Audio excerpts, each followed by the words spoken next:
Friends, இன்றைக்கி வீடியோவில் வந்து நம்ம வெண்டைக்காய் புளிக்குழம்பு எப்படி செய்யுதுன்னு தான் பார்க்க போகிறோம்.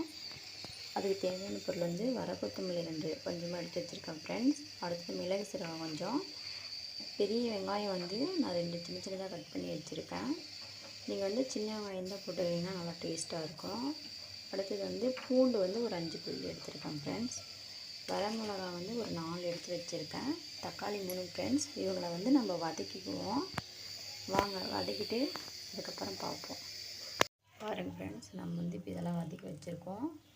இதில் வந்து மஞ்சள் கொஞ்சம் நான் ஆட் பண்ணிக்கிறேன். சாம்பார் தூள் வந்து ஒரு 2 டீஸ்பூன் ஆட் பண்ணிக்கிறேன்.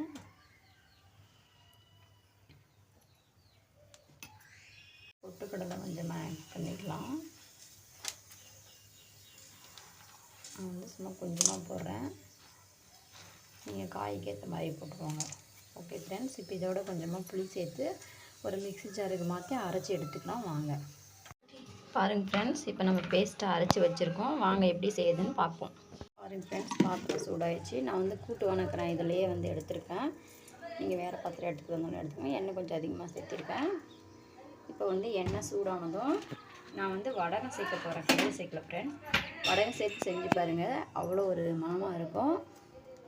இப்போ வடகம் வந்து கொஞ்சமாக ஆட் பண்ணியிருக்கேன். பாருங்கள் ஃப்ரெண்ட்ஸ், வடகம் நல்லா பொரிஞ்சிருச்சு. இப்போ எடுத்து வச்சுருக்க வெண்டைக்காயை ஆட் பண்ணிக்கலாம். வெண்டைக்காய் வந்து 2 மினிட்ஸ் நல்லா வதங்கணும் ஃப்ரெண்ட்ஸ், அப்போலாம் நல்லாயிருக்கும். நல்லா 2 மினிட்ஸ் வதங்கட்டும், வெயிட் பண்ணுங்கள். இப்போ வந்து இது கூட கொஞ்சமாக உப்பு ஆட் பண்ணிக்கலாம்.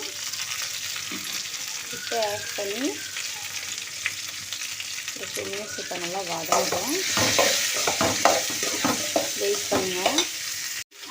பாருங்கள் ஃப்ரெண்ட்ஸ், வெண்டைக்காய் இந்த அளவுக்கு வதங்கிடுச்சு. இப்போ நம்ம அரைச்சி வச்சுருக்க கூட்டு இதில் ஊற்ற போகிறோம்.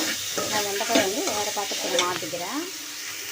பாருங்கள் ஃப்ரெண்ட்ஸ், இப்போ நான் வந்து அரைச்சி வச்சுருந்த கூட்டை இதில் ஊற்றிட்டேன். நான் வந்து கொஞ்சம் கெட்டியாக தான் வச்சுருக்கேன். எனக்கு கெட்டியாக இருந்தால் தான் பிடிக்கும். நீங்கள் உங்களுக்கு தேவையான அளவு தண்ணி ஊற்றி உங்களுக்கு எப்படி வேணுமோ வச்சுக்கோங்க. இப்போ இதுலேயே உப்பு 2 போட்டு ஒரு 10 நிமிஷம் கொதிக்க விட்டுட்டு எப்படி இருக்குன்னு பார்ப்போம். வாங்க பாருங்கள் ஃப்ரெண்ட்ஸ், அவ்வளோதாங்க ஃப்ரெண்ட்ஸ், ஈஸியான வெண்டைக்காய் குழம்பு ரெடிங் ஃப்ரெண்ட்ஸ். சாப்பிட்றதுக்கு அவ்வளோ டேஸ்ட்டாக இருக்கும் ஃப்ரெண்ட்ஸ். பாருங்கள், பார்க்கும்போதே எப்படி இருக்குன்ட்டு. நீங்களும் மறக்காமல் ட்ரை பண்ணி பாருங்கள்.